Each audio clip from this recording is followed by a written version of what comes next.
This is the tale of an epic food fight and one group's heroic struggle for freedom. In the realm of the winds, the people cried for sustenance. Clever merchants launched mobile taverns capable of sating the people's hunger wherever they may be. I'm Greg Burke. I'm the owner of the Chicago Schnitzel King.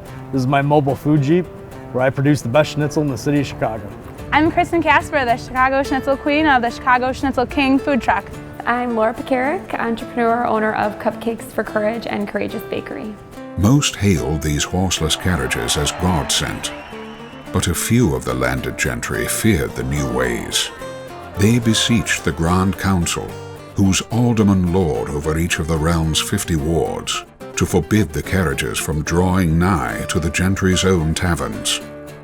The effect of the decree was to prohibit the carriages from feeding the people throughout vast expanses of the realm. The 200-foot rule that's in place right now restricts all food trucks and food operators to park within 200 feet from any brick-and-mortar establishment, which means any business that sells food, such as a 7-Eleven, the Quickie Mart on the corner. The penalty for any transgressions would be swift and severe.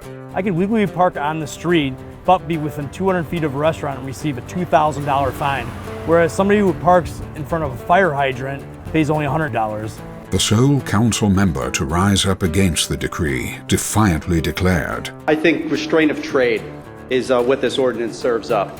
Cooking up innovation was the intent.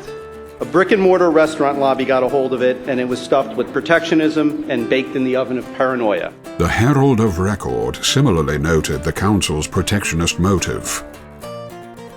Being that I'm an owner of a food truck and a bakery, I think that they definitely can coexist. Even in Los Angeles today, there is a very viable restaurant industry and also a very viable food truck industry. It's possible here in Chicago too. The council even called upon their seers to observe the food truck's every move.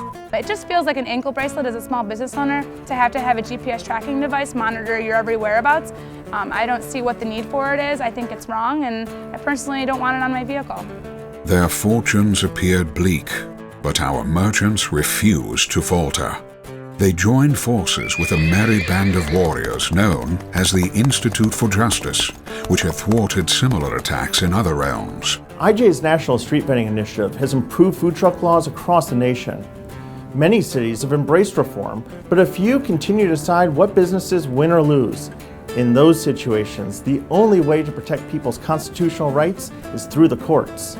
I'm fighting with the Institute for Justice and my fellow food trucks because I'm fighting for what I believe is right. And I think competition is what makes America great, and I want to be able to compete and serve my customers. Hearing of the king's great quest, princes and paupers and all the people throughout the realm joined together to cry out, "Long live the Schnitzel King!